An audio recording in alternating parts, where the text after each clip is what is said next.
આવી રીતે આવ્યું તો હમણાં રોડ તૂટી જશે અડધો કલાક. આ તમે જોઈ રહ્યા છો, આ કોઈ તળાવ નથી પણ એક ખેડૂતનું ખેતર છે મિત્રો. અને આ ડીસાના જો દામા ગામ છે, દામા ગામનો નજારો છે. અત્યારે આપણે દામા જતા હતા અને અત્યારે બધી જગ્યાએ ડીસામાં તમે આ રીતનું જ તમને જોવા મળશે દ્રશ્ય. કારણ કે ભાઈ વરસાદ એવો થયો છે અને તમે જોઈ શકો છો આ રસ્તો છે અને આ રસ્તામાં પણ પાણી ભરેલા પડ્યા છે, તમે જોઈ શકો છો. અને આ બાજુ ખેડૂતોની તો બહુ ગંભીર પરિસ્થિતિ છે. અને એકલી ડીસાની વાત નથી કરતા આપણે, પણ આખા બનાસકાંઠામાં ખેડૂતોએ આ મગફળીનું વાવેતર કરેલું છે. અત્યારે ખેડૂતોએ 3 વખત મગફળીનું વાવેતર કર્યું અને 3 વખત મગફળી ફેલ ગઈ.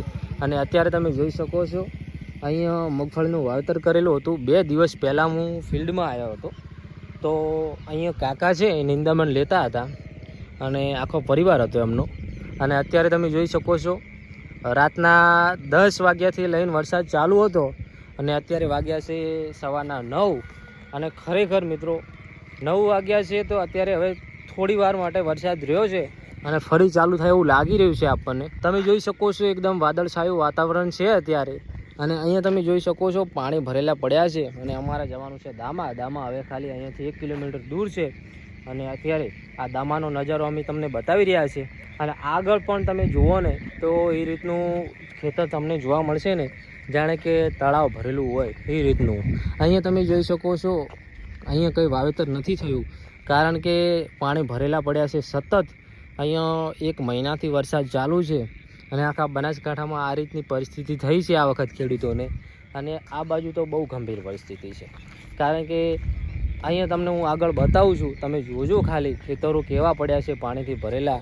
અને હવે તમે જોઈ શકો છો 2200-2300 રૂપિયાના ભાવની મગફળીનું જે વાવેતર કરેલું હોય અને પછી આ રીતના પાણી ભરાઈ જાય તો ખેડૂતને કરવું તો કરવું શું મિત્રો, તમે જોઈ શકો છો. હવે આમાં શું કરવાનું, બહુ પરિસ્થિતિ ગંભીર છે મિત્રો.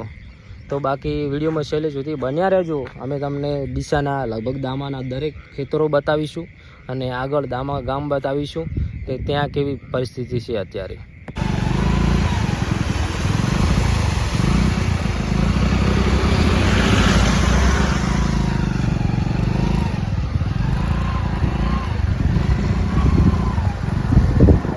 બતાવો તમે આ બાજુ બતાવજો પોણી જાય મિત્રો. તમે જોઈ શકો છો કેટલું ભયંકર પોણી ચાલ્યું છે અત્યારે.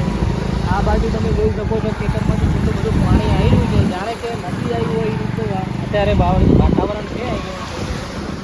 આ બાજુ પણ તમે જોઈ શકો છો કેટલા પડ્યા છે અત્યારે. ખરેખર ગંભીર પરિસ્થિતિમાં અત્યારે ખેડૂતો છે. આ બાજુ તમે જોઈ શકો મગફળીનું વાવેતર કરેલું છે પણ મગફળી એકદમ પાણીથી ભરાયેલી છે. આ બાજુ પણ તમે જોઈ શકો છો ડીસાના દામાના હાલ તમને અમે ખેતર બતાવી રહ્યા છીએ દામા ગામના. અને તમે જોઈ શકો આ મગફળી થોડી દેખાય છે, બાકી પાણી ફૂલે ફૂલ ભરેલું છે.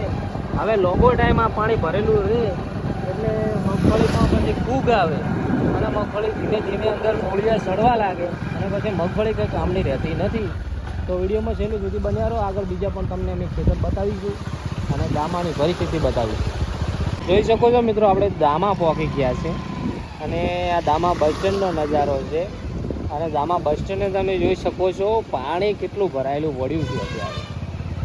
અહીંયા તમે જોઈ શકો છો અહીંયા પણ પાણી ચાલી રહ્યું છે અને આપણે દામા પહોંચી ગયા છે. આ દામાનું બસ સ્ટેન્ડ છે અને તમને બતાવી દેજો આ દામાનું બસ સ્ટેન્ડ છે.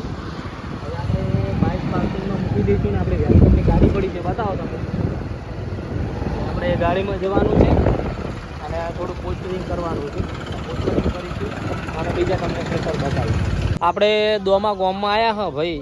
અને કાલે અમે અહીંયા આવ્યા હતા વેલકમની જે ગાડી છે એ લઈને. અને આ તળાવ એકદમ ખાલી પડ્યું હતું અને આજ રાતે એટલો ખરેખર વરસાદ આવ્યો છે કે તમે જોઈ શકો છો આખું તળાવ ભરાઈ ગયું છે. અને પેલું તમે જોઈ શકો છો ધોધ ચાલુ છે. જેમ કે પહાડોમાં પાણીના ધોધ હોય છે એ રીતે અહીં પણ તમે જોઈ શકો છો પેલો રોડ છે અને રોડ ઉપરથી પાણી આવી રહ્યું છે બધા ખેતરોમાંથી ભેગું થઈ. અને ખરેખર એવું લાગી રહ્યું છે કે હમણે અડધો કલાકમાં એ રોડ તૂટી જશે કારણ કે પાણી કેટલું આવી રહ્યું છે તમે જોઈ શકો છો. ઘણું બધું પાણી આવી રહ્યું છે અને આ તળાવ આખું ભરાઈ ગયું છે. કાકા કેવો વરસાદ આવ્યો?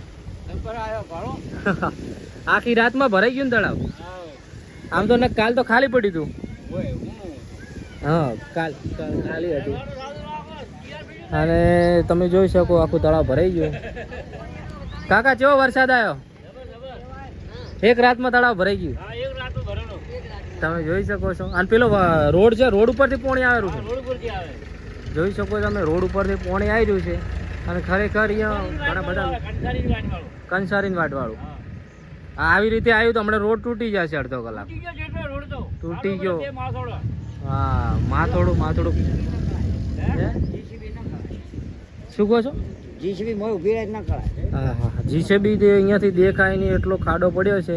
અને અહીંયા રસ્તો છે તમે જોઈ શકો છો હમણાં તૂટી જશે અડધો કલાકમાં તો. હા તો તમે જોઈ શકો છો ભયંકર પરિસ્થિતિ છે અત્યારે વરસાદ આવ્યો છે એટલે. અને આખા ડીસામાં આ રીતનું અત્યારે વાતાવરણ થઈ ગયું છે.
તો કાના ભાઈ અમારા બનાસકાંઠામાં ખેડૂતોની કેવી હાલત છે?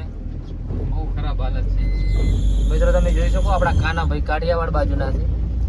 અને આમ બધા ખેતરમાં પાણી ભરાઈ ગયું ભાઈ.